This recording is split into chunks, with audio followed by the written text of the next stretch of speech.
Halo semua, kami dari kelompok 3 mata kuliah Arsitektur Sistem Teknologi Informasi yang berjudul Arsitektur Web Service. Keanggotaan ini terdiri atas 5, antara lain saya, Kevin Christopher Bakara, dengan NIM 160555145 dan teman saya. Perkenalkan, nama saya Nikoma Sujitra Ardani dengan NIM 19055551132. Perkenalkan, nama saya Marcelin Leonita Chandra, NIM 19055551147. Perkenalkan, nama saya Kumala Hayati Nurul Imani dengan NIM 19055551158. Perkenalkan, nama saya Idi Wayu Padmayani dengan NIM 19055551139. Pertama, saya akan menjelaskan pengertian dari web service. Web service adalah suatu sistem perangkat lunak yang dirancang untuk mendukung interaksi antar sistem pada suatu jaringan.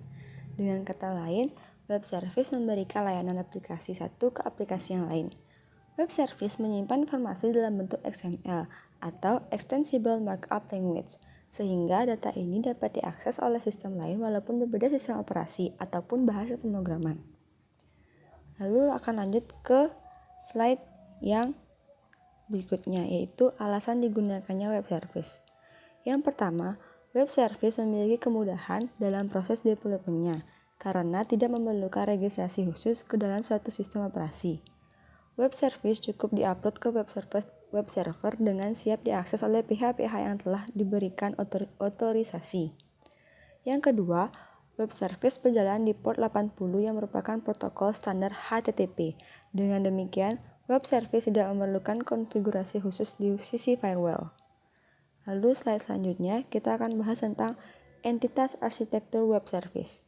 Yang pertama ada service requester atau peminta layanan. Service requester atau peminta layanan berfungsi mencari dan menemukan layanan yang dibutuhkan serta menggunakan layanan tersebut. Yang kedua ada service provider atau penyedia layanan, yaitu berfungsi untuk menyediakan layanan atau service dan mengolah sebuah registry untuk layanan-layanan tersebut dapat tersedia. Dan yang terakhir ada service registry atau daftar layanan, yaitu berfungsi sebagai lokasi sentral yang mendeskripsikan semua layanan atau service yang telah diregister. Pertama, di sini saya akan menjelaskan mengenai operasi dalam web service. Operasi dalam web service dibagi menjadi 3. Yang pertama, publish or unpublish. Yang kedua, find. Yang ketiga, bind. Yang pertama, publish or unpublish, yaitu menerbitkan atau menghapus layanan ke dalam atau dari registry. Yang kedua, find, yaitu service requester mencari dan menemukan layanan yang dibutuhkan. Yang ketiga, yaitu bind, yaitu melakukan binding ke service provider untuk melakukan interaksi dan mengakses layanan atau service yang disediakan oleh service provider. Selain itu, di sini dijelaskan mengenai transport protokol, messaging protokol, description protokol, dan discovery protokol.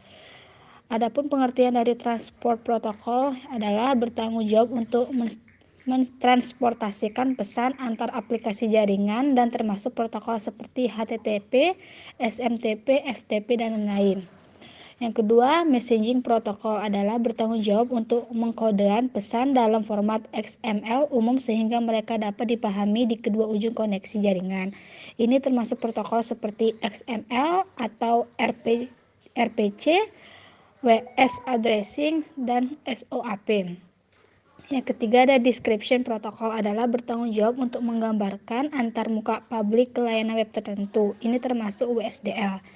Yang keempat, yang terakhir, discovery protokol adalah bertanggung jawab untuk menyediakan cara untuk menerbitkan dan menemukan layanan web melalui web. Ini termasuk UDDI. Arsitektur web service. Yang pertama ada SOAP, Simple Object Access Protocol. Merupakan sebuah protokol yang menyediakan sebuah cara standar untuk memaketkan pesan dalam lingkungan terdistribusi yang menggunakan XML dan memfasilitasi komunikasi bergaya RPC atau Remote Procedure Call antara remote client dan server. SOAP juga merupakan sebuah dokumen XML yang mengatur bagaimana request serta respon bagaimana web service dapat bekerja.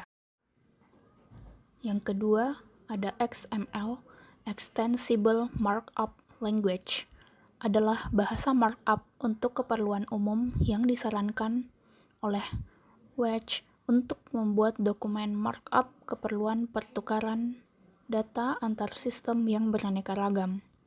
XML merupakan kelanjutan dari HTML yang merupakan bahasa standar untuk melacak internet. 3.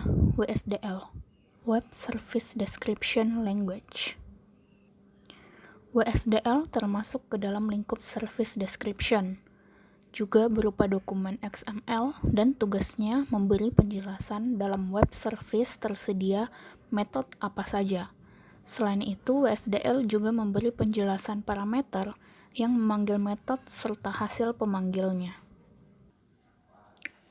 Yang terakhir, UDI, Universal Description, Discovery, and Integration, memiliki tugas untuk mendeskripsikan bisnis service yang didukung, spesifikasi web service yang digunakan, model pemrograman, serta skema yang dipakai. SOAP dan REST.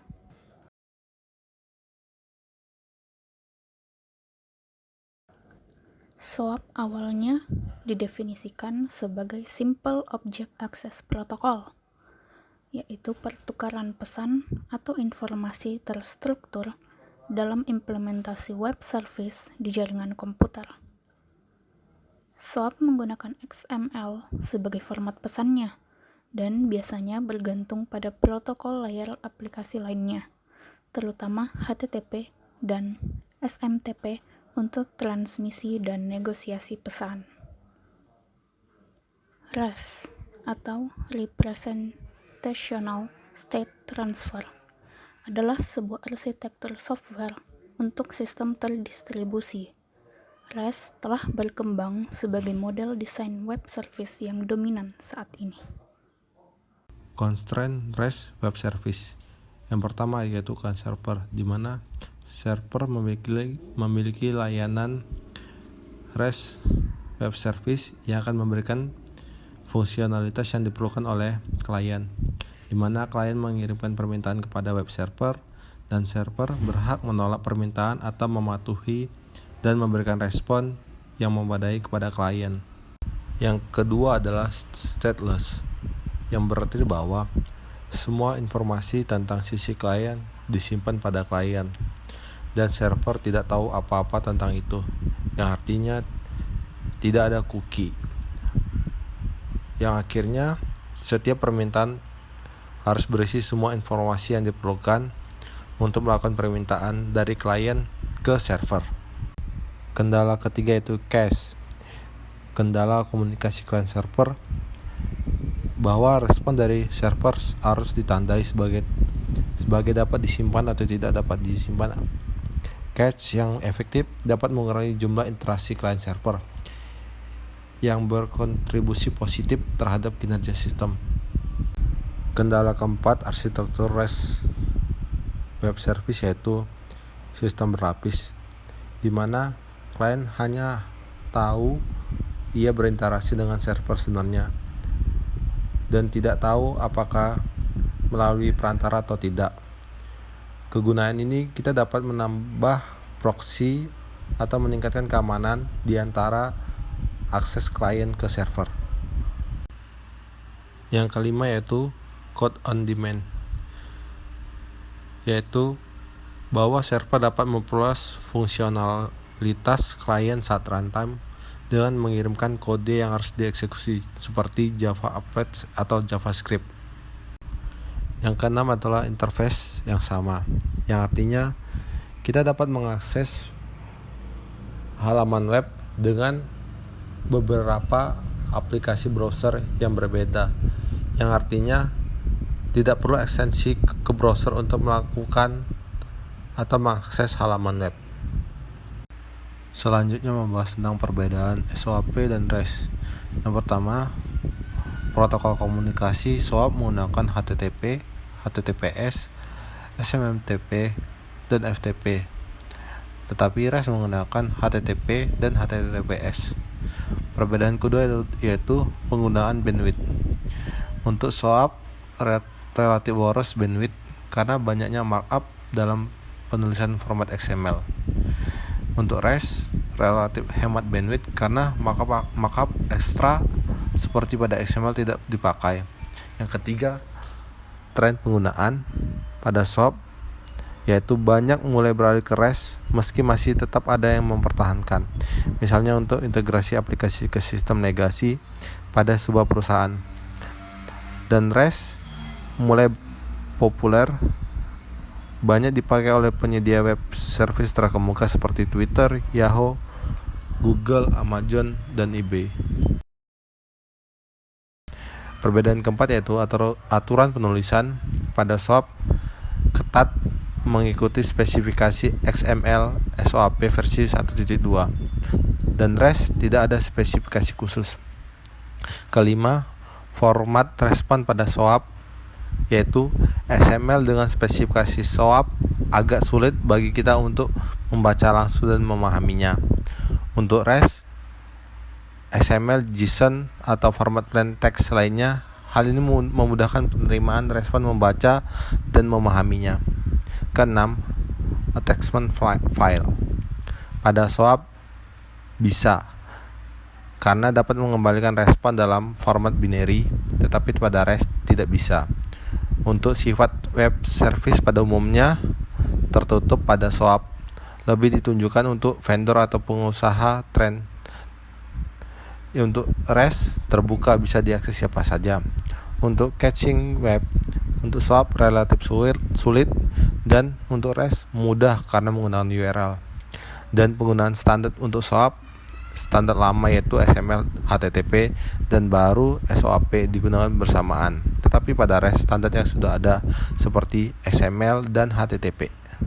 Perbedaan SOAP dengan REST. Perbedaan itu ada kayak tools pengembangan. Dari tools pengembangan itu kalau SOAP tuh dia ada banyak. Terus dia komersial maupun open source. Terus kalau REST itu dia cuman ada beberapa aja tools pengembangannya. Terus dia tuh juga tidak begitu dibutuhkan. Terus perbedaan yang kedua tuh ada tools management.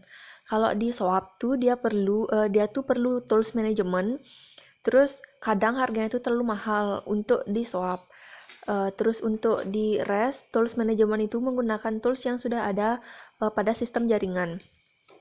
Yang ketiga adanya extensible. Kalau dalam SOAP itu banyak, dia tuh bisa menggunakan extensible. Terus dia banyak ekstensinya termasuk standar WS. Terus kalau di REST itu dalam extensible itu relatif tidak extensible. Terus yang terakhir itu ada kemudahan implementasi. Dalam SOAP itu mudah jika sudah memiliki lingkungan berbasis SOAP. Terus dalam REST itu dia mudah aja. Selain ada perbedaan, kelompok kami juga akan membahas tentang persamaan dari SOAP dan REST. SOAP itu digunakan sebagai metode pertukaran pesan dalam komunikasi dengan web service. Terus dalam persamaan dari SOAP dan REST itu juga ada bisa menggunakan protokol seperti web dalam HTTP atau HTTPS. HTTP itu kepanjangan dari Hypertext Transfer Protocol dan HTTPS itu kepanjangan dari Hypertext Transfer Protocol Secures. Bedanya dari HTTPS dengan HTTP itu tuh, kalau HTTPS itu memiliki fungsi keamanan atau secures. Kalau HTTP itu tuh juga punya, tapi lebih bagus pakai HTTPS buat keamanannya. Terus dalam HTTPS juga ditemukan juga ada NCC atau Netscape Communication Corporation. NCC itu adalah port dari HTTP. Selanjutnya saya akan membahas tentang kesimpulan dari semua yang sudah dipaparkan oleh teman-teman saya. Web service itu mampu menyimpan informasi ke dalam format XML, Terus arsitektur web service merupakan sistem software yang didesain untuk mendukung interaksi antar jaringan. Dalam entitas web service terdapat permintaan layanan, penyedia layanan, dan daftar layanan yang saling berkaitan satu sama lain. Dalam pembahasan web service, ada yang namanya SOAP. SOAP merupakan tempat untuk pertukaran informasi terstruktur. SOAP itu menggunakan XML sebagai format pesan. Selain SOAP, kita juga dapat menemukan REST. REST ini merupakan sebuah software untuk sistem terdistribusi. Namun saat ini REST telah berkembang sebagai model desain web service. Tentu saja kedua komponen ini memiliki perbedaan, yaitu perbedaan protokol, komunikasi, penggunaan bandwidth, tren pengguna, aturan penulisan, format respon, dan attachment file. Ada juga sifat web service, sesing web, penggunaan standar, tools pengembangan, tools manajemen, extensible, dan kemudian kemudahan implementasi. Dari perbedaan ini tentu saja banyak yang lebih milih menggunakan REST daripada SOAP karena REST memiliki keunggulan yang lebih signifikan. Selain perbedaan, SOAP dan REST juga memiliki persamaan seperti menggunakan protokol kayak HTTP, Hypertext Transfer Protocol, dan HTTPS, Hypertext Transfer Protocol Secures. Bedanya hanya di keamanan jaringannya lebih bagus di HTTPS. Sekian.